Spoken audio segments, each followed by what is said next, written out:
síntesis de pared, también tenemos a los glucopéptidos. Ahí vamos a mencionar a la vancomicina y la teicoplamina. Entonces, estos son bactericidas lentos porque normalmente lo que tienen que hacer es agotar los precursores de la pared. Entonces, ¿qué implica eso? Que los que ya se han sintetizado se terminen y la pared que ya está formada se vaya deteriorando. Entonces, van a tardar en producir su acción, pero una vez que se produce, pues va a ser muy intenso, muy bueno, el efecto va a ser bastante potente. Entonces, fíjense, son eficaces frente a cocos gram positivos, enterococos, streptococcus y estáfilo, frente a infecciones crónicas por estafilococos resistentes a methicilina, normalmente vancomicina, por ejemplo, es de uso hospitalario, entonces es para infecciones severas.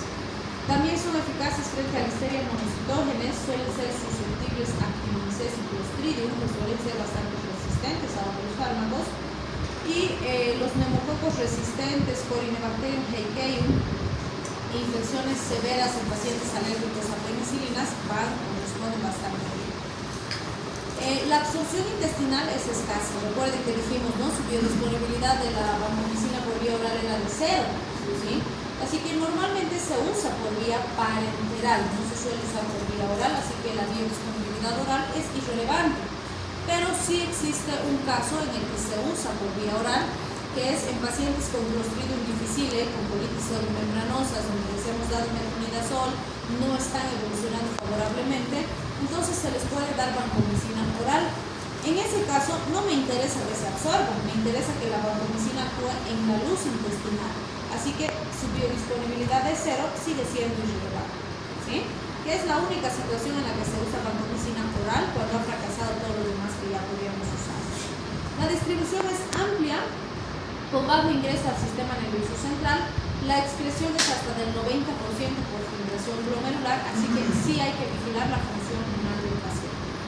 ¿Qué es lo que hace? Se une a la DEA del acetilmurámico, evitando la transpeptidación a nivel de la membrana, y eso evita la formación de los precursores de membrana. Interfiere con la adición de nuevas subunidades en la pared celular y por lo tanto la bacteria se va deteriorando hasta que muere. Fíjense, son casos graves en los que van a servir pacientes con sepsis, pacientes con endocarditis, pacientes con meningitis, ¿no? O sea, casos severos. Se recomienda 1 gramo cada 12 horas y en niños de más de un mes 40 miligramos kilogramo día cada 6 horas. Sí es importante considerar como efectos adversos, se ha visto flebitis en el sitio de administración y fiebre en el momento de la infusión.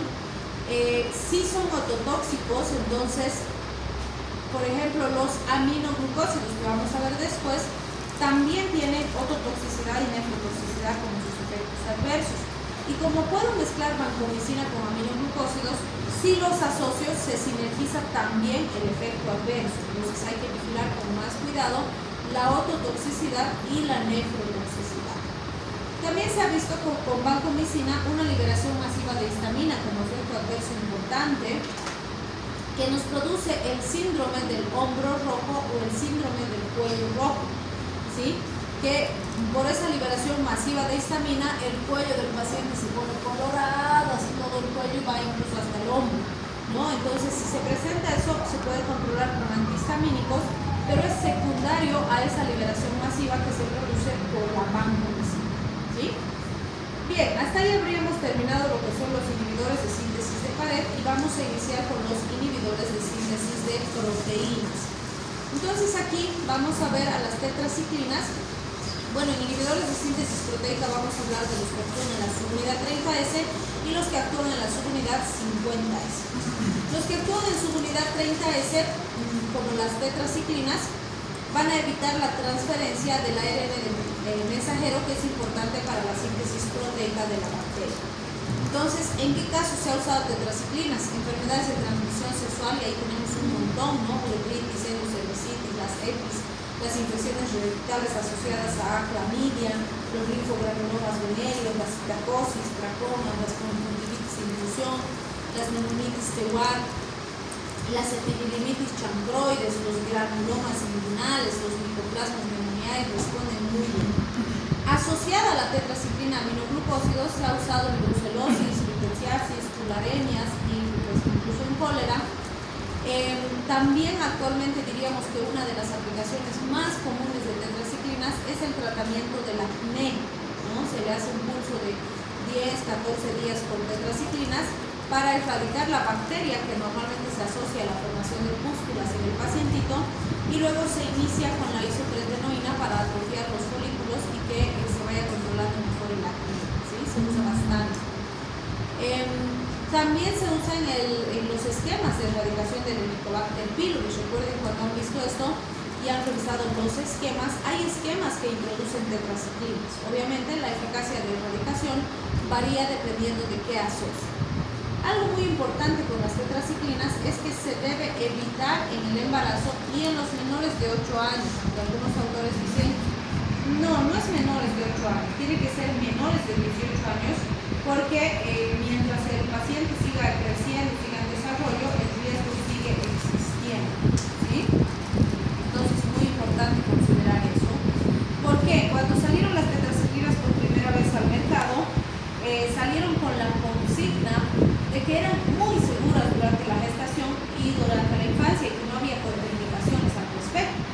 Entonces, después de dañar población alrededor de 2 décadas, recién salió nueva evidencia que dijo no, son terriblemente peligrosas durante la gestación y en los niños pequeños, y recién se dejó de utilizar, pero después de haber dañado población por varios años, ¿sí? Y actualmente está contraindicado completamente en esas etapas que vamos a analizar por ejemplo. Entonces, fíjense de cuáles vamos a ver dosis. La tetraciclina se usa de 250 a 500 miligramos cada 6 horas, ya sea oral o parenteral. La dosis habitual es 500. Como siempre les digo, difícil que usemos 250 nosotros en la no usamos. Y esta es de acción corta. De acción prolongada vamos a ver doxiciclina y minoxiclina, que las dosis son similares. En ambos casos son 100 miligramos cada 12 horas, con la excepción de que la minoxiclina se puede dar una dosis de impregnación de 200 miligramos la primera dosis y después mantenemos con 100 miligramos cada dosis. Estas, por ejemplo, son las que se usan en las enfermedades de transmisión sexual, ya sean solitas o acompañadas a otros fármacos para potenciar la eficacia terapéutica. Aquí vamos a entender la razón por la que no se debe usar en las embarazadas ni en los niños pequeños. Bueno, los trastornos gastrointestinales son comunes, similares a las de cualquier otro grupo: náuseas, vómitos, diarrea, disminuyen los bacilos habituales susceptibles y fíjense, resulta que son resistentes Pseudomonas, Proteus, Estáfilo y Clostridium. Y esto es bien importante porque obviamente como entra el fármaco y empieza a matar todo y Clostridium es resistente, entonces Clostridium sobrevive y me produce colitis pseudomembranosa, ¿sí? Entonces es una de las complicaciones más importantes. Ahora, fíjense lo que hace en el hueso y en los dientecitos del bebecito, del fetito, del embarazo. Lesiona los precursores de los dientes, puede producir decoloración, displasia de las encías, agenesia del esmalte del dientecito. Entonces, cuando el dientecito brota, el huesito toma su mamaderita y se le deshacen sus dientecitos como si fueran de arena, ¿sí? Entonces, el daño que generan las piezas dentarias es terrible, ¿sí? Y bueno, con suerte solo va a afectar las piezas de los dientecitos de leche, pero si afecta a los permanentes, el daño va a ser mucho mayor. Ese pacientito va a necesitar prótesis desde edades muy tempranas, ¿sí? En el huesito en crecimiento, fíjense, inhibe el crecimiento, produce deformidad, malformaciones congénitas que obviamente van a afectar la calidad de vida del paciente. Por eso se dice no deben usar ni los niños ni las mujeres embarazadas. Bien, la toxicidad hepática es mucho mayor si la mujer está embarazada, si se usan dosis altas o si ya existe enfermedad hepática previa. La toxicidad renal se ha asociado a la retención de nitrógeno, que es muy común, y entre las reacciones locales se han descrito dolor local cuando es intramuscular y trombosis venosa en el sitio de administración cuando es endovenoso. También se ha descrito fotosensibilidad, que es más intenso cuando la piel es más clara, y algunas reacciones testiculares como psicosis, náuseas, vómitos, etc. Bien, si hablamos de los inhibidores de la síntesis proteica, también mencionamos ahí a los aminoglucósidos, que recuerden, los hemos mencionado bastante como grupos que se pueden asociar con los inhibidores de pared, porque se sinergizan, ¿no?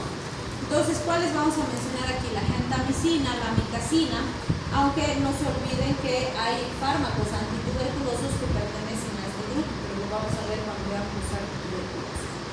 Entonces, fíjense, estos producen inhibición de la síntesis proteica por unión irreversible a la subunidad ribosomal 130S, igual que las tetraciclinas.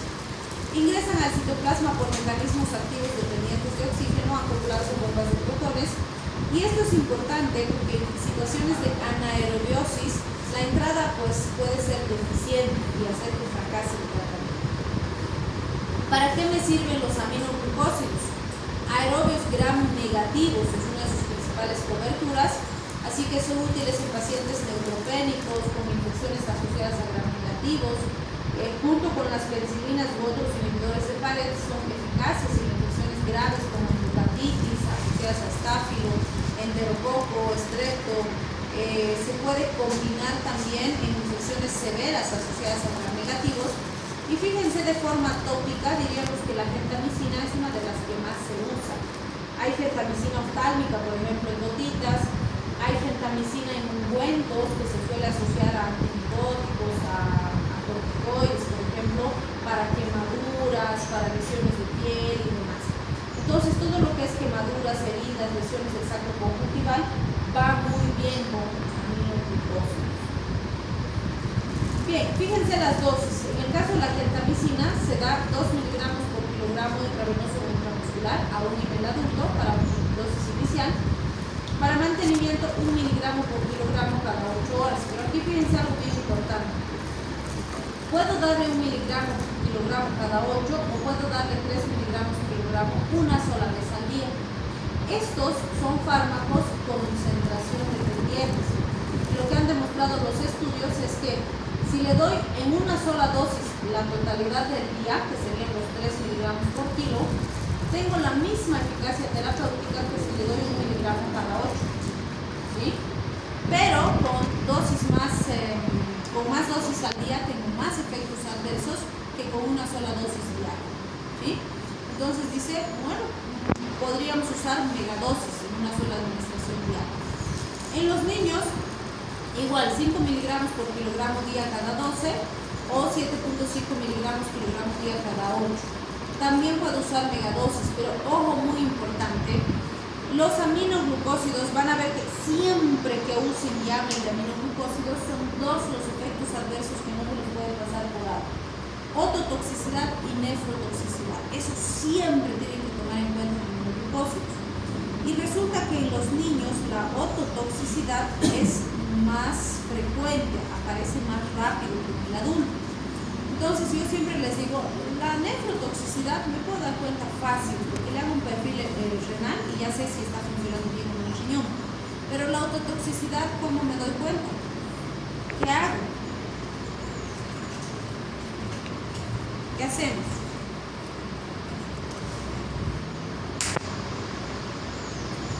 Normalmente en hospital no le voy a hacer audiometría al paciente. Se hace en los centros audiológicos, tienen que ir, y no es un procedimiento de emergencia. ¿Sí? Entonces, la clínica es mi mejor aliada en esos pacientes. ¿Sí? Le voy a hablar suavito, le voy a hablar voz cuchichada, le voy a hacer escuchar algunos soniditos, y eso me va a orientar a si la función auditiva se está conservando o se está perdiendo. ¿Sí? O me fijo si cuando le hablo al pacientito pues se acerca así como, ¿qué quedó? ¿Qué me ha dicho? Entonces, eso me está sugiriendo que está afectando su oídito. Porque si no, me voy a dar cuenta cuando el paciente ya haya perdido algún porcentaje de audición. Y sí han habido niños que han quedado sordos después de un tratamiento con genta. Entonces, fíjense, no es aceptable que un niño o que un paciente pierda un sentido que es la audición por un tratamiento contra bacterias. ¿Sí? Entonces tenemos que ser muy cuidadosos cuando usamos aminoglucósidos. ¿Sí? La amicacina es más de uso intrahospitalario, se usa 10 miligramos por kilogramo para dosis inicial y 7.5 miligramos kilogramo cada 12 para mantenimiento, o fíjense, puedo darle 15 miligramos en megadosis. Y en los niños de 0 a 7 días puedo darle 10 miligramos kilogramo, luego le bajo a 7.5 miligramos kilogramo cada 12. Y pues intramuscular kilogramo día cada 8, cada 12 también si son niños más grandes. Entonces no se olviden, la ototoxicidad, la nefrotoxicidad, los efectos adversos más comunes y más importantes con los aminoglucósidos. Y fíjense las condiciones que les precipitan. Dosis altas, más ototoxicidad, nefrotoxicidad. En general les vamos a dar dosis altas porque son kilopeso. Tiempo prolongado, me dice más de 5 días. Hemos dicho que los antibióticos en cuadros graves voy a usar de 7 a 10 días mínimo. ¿Sí? Entonces voy a pasar los 5 días. Y pacientes que tengan problemas de base, insuficiencia renal, o que usen diuréticos, o sea que son cardiópatas, o que usen vancomicina porque estoy sintetizando, pues el riesgo es mayor. ¿Sí? Entre otros efectos menos graves, podemos mencionar fiebres, cefaleas, náuseas, vómitos, elevación de las transaminasas, de las fosfatatas alcalinas, alteraciones de potasio, calcio, magnesio, bloqueo neuromuscular, hipersensibilidad, aunque estos últimos ya son muy graves. Bien, en este grupo también está el cloranfenicol. Seguimos nosotros en nuestro medio usando cloranfenicol, pero van a ver que hay países que han dejado de usar cloranfenicol hace años. Entonces el cloranfenicol inhibe la síntesis proteica a nivel de la subunidad mayor, 50S. Es bacteriostático, pero para algunas cepas es potencialmente bactericida. Se ha usado en casos graves, complejos, donde no teníamos buena alternativa con otros fármacos, por ejemplo, meningitis, linfogranulomas, citacosis, pacientes alérgicos a las penicilinas. En adultos y niños se recomienda de 50 a 100 miligramos por kilogramo día cada 6 horas. La administración puede ser oral o parenteral y normalmente mientras va mejorando el paciente, entonces vamos disminuyendo progresivamente las dosis para disminuir el riesgo. El espectro es muy bueno, fíjense, es bactericida para cepas causantes de meningitis, que son casos graves, asociados por ejemplo a hemófilos, N-meningitidis, S-pneumoniae, casi todas las anaerobias obligatorias y cepas de S-típica aguda y rickettsias. Con lo que no sirve cloranfenicol es con clamidias. Entonces, si hay clamidiasis, no sirve cloranfenicol.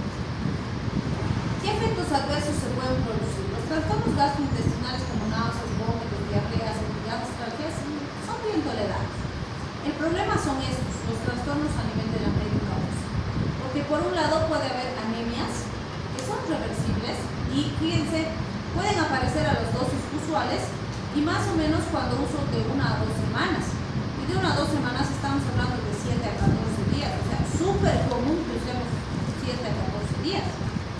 El gran problema y la razón por la que varios países han dejado de usar es esta, la anemia aplásica irreversible. Cierto, tiene que haber predisposición genética, el paciente tiene que tener idiosincrasia de presentar esa complicación, pero el problema es que cuando nos vamos a dar cuenta de la idiosincrasia, cuando aparezca la complicación, ¿sí?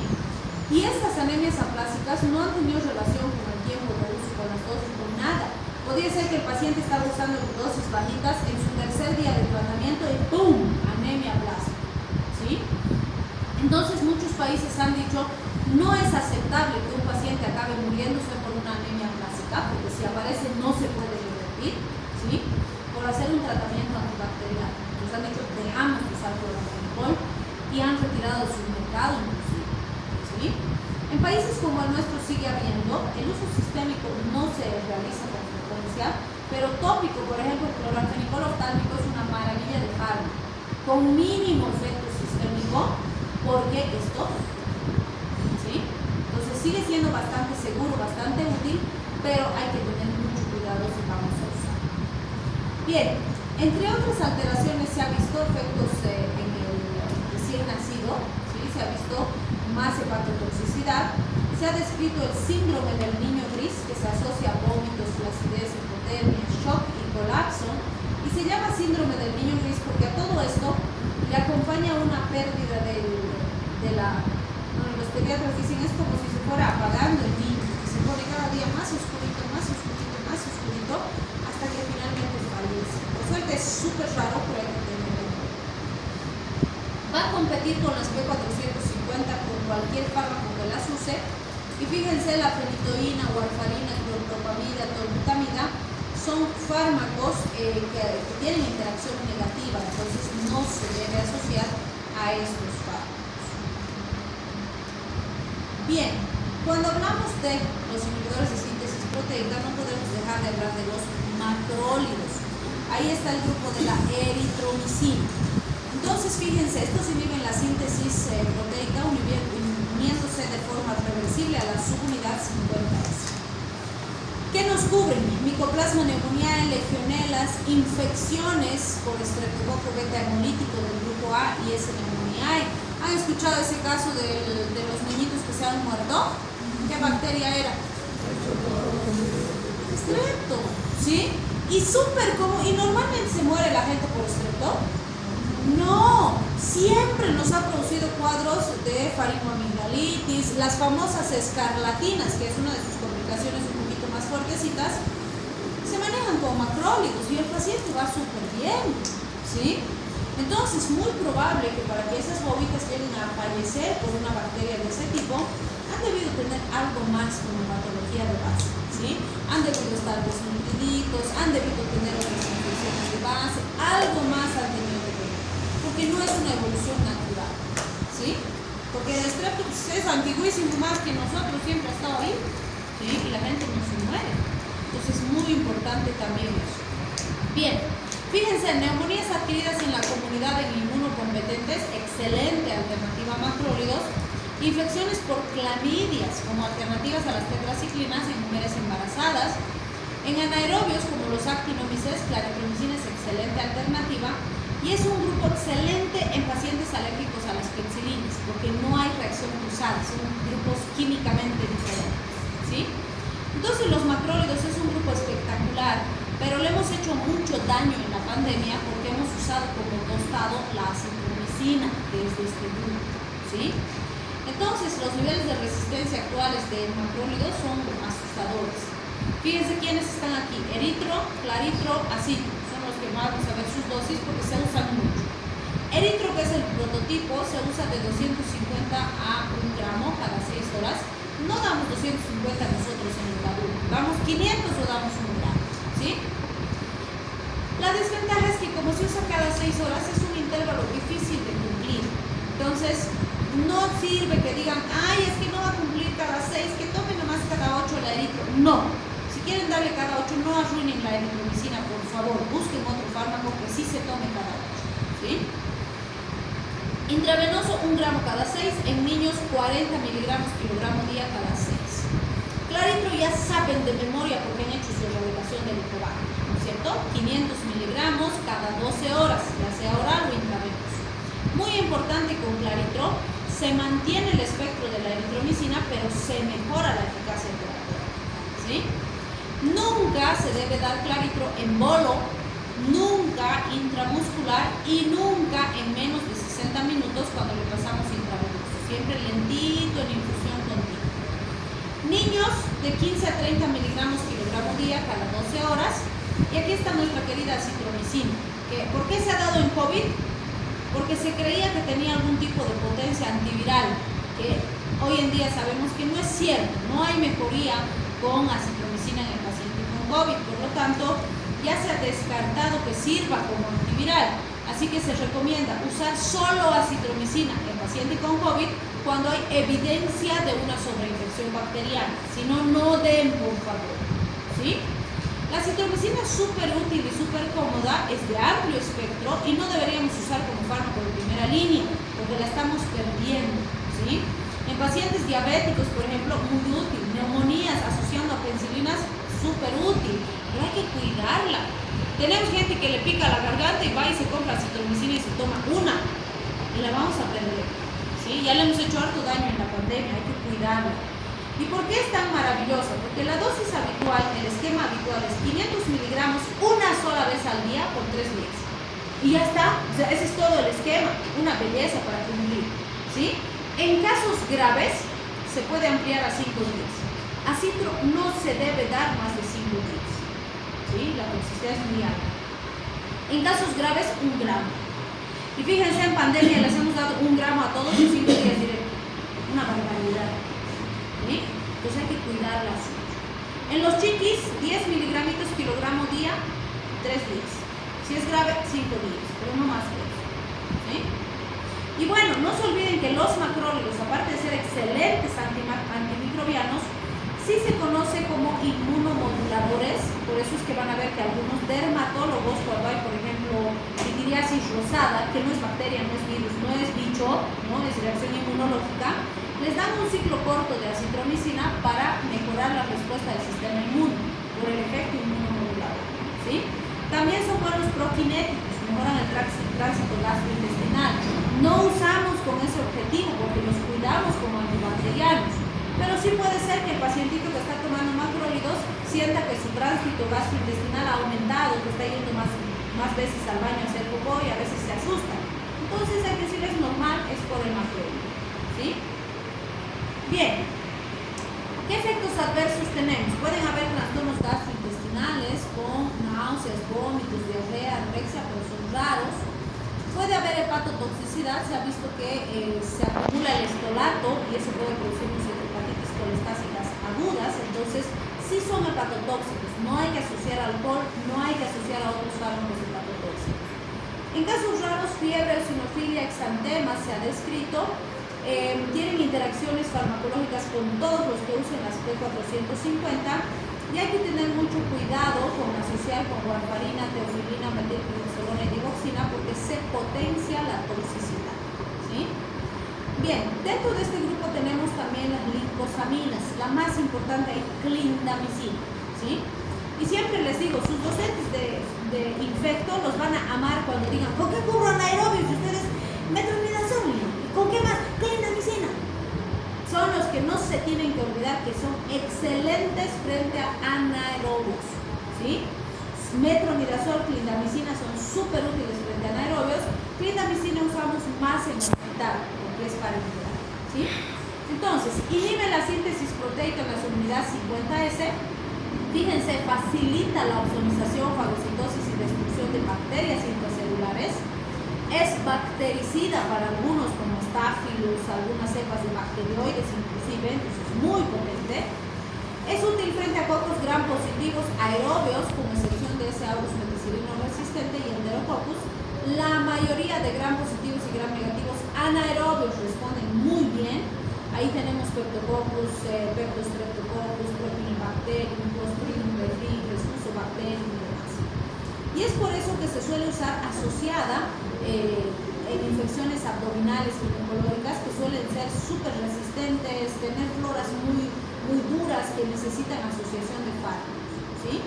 ¿Quiénes son resistentes a las lincosaminas? Clostridium difficile, ¿sí? Serracemosus y Bacteroides fragilis. Hasta el 19% de cepas se ha visto que pueden ser resistentes.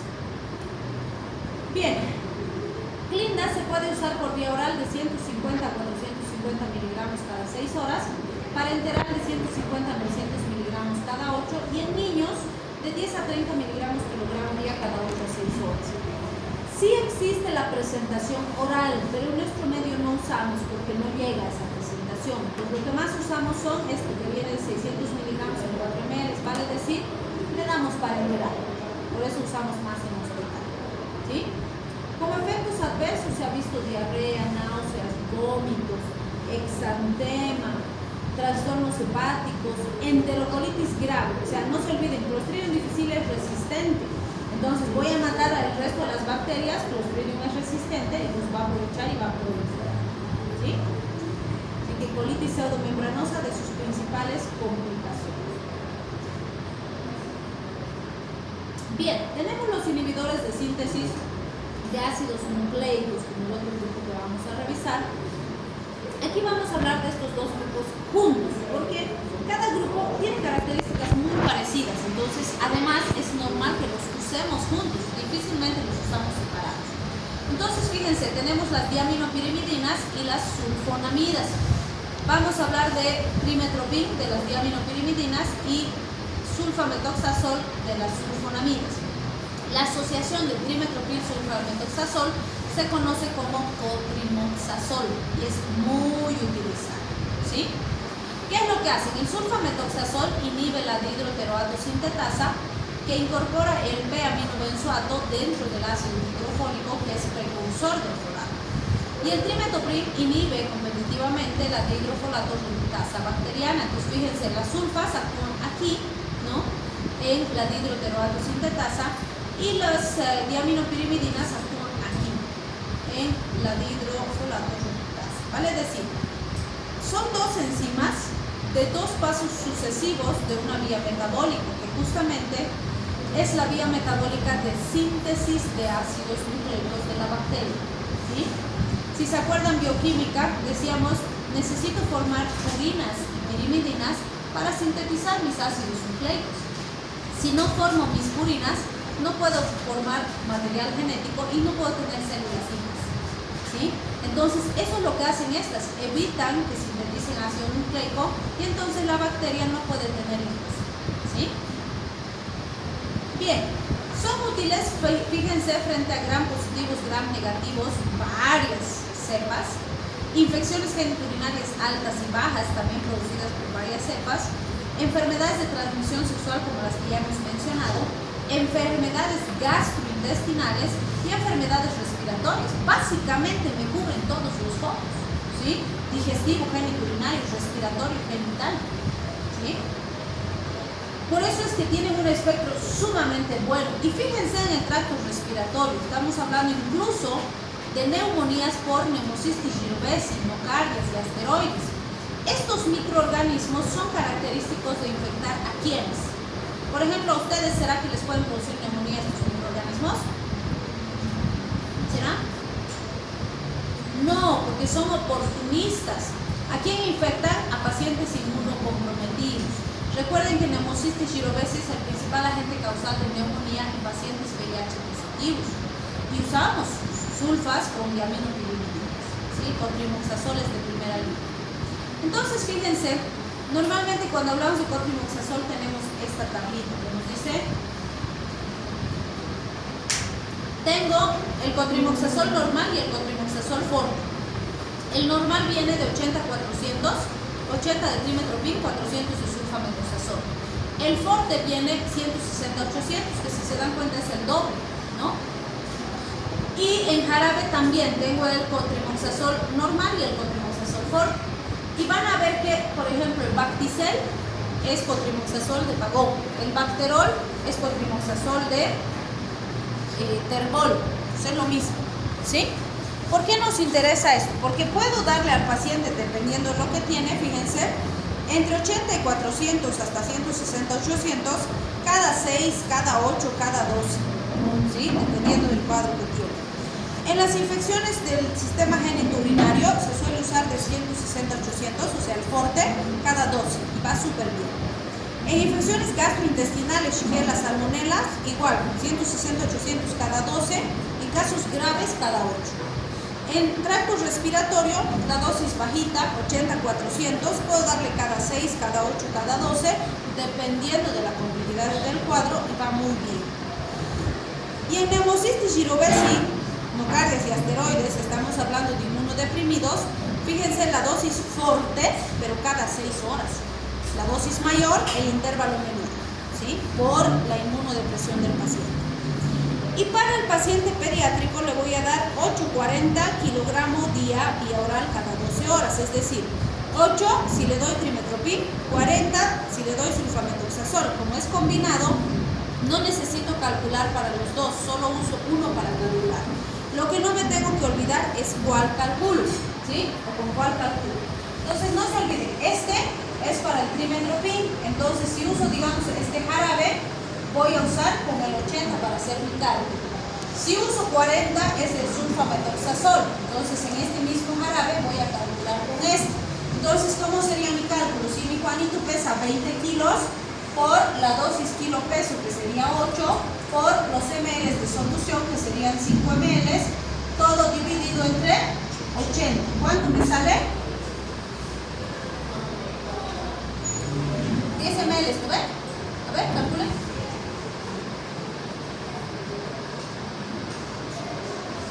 ¿Sí? 10 ml me sale. Entonces, no se olviden que es cada 12 para el paciente pediátrico, ¿no es cierto? Entonces eso divido entre 2 y le voy a dar 5 ml al Juanito cada 12 horas, ¿sí?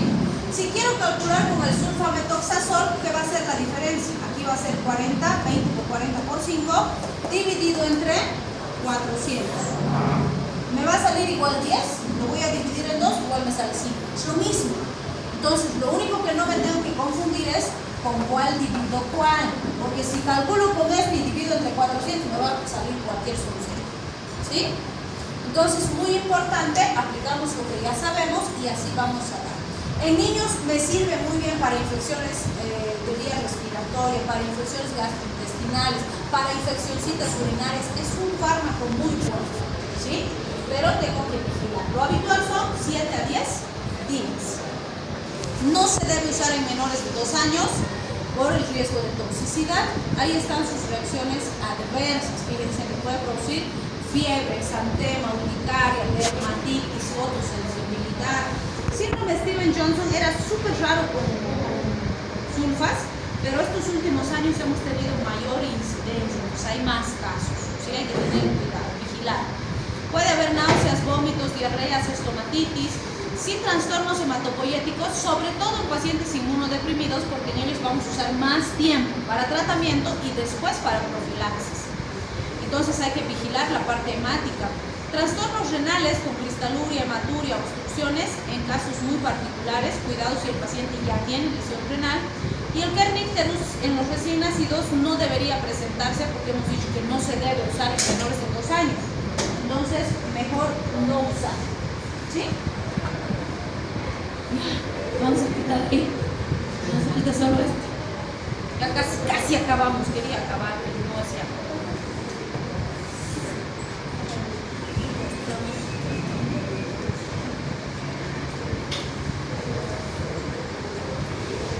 Bien, tenemos una semanita más de clase, una barbaridad. Pero la siguiente semana no tienen exámenes todavía, ¿no? El viernes ya empiezan, y de la otra semana.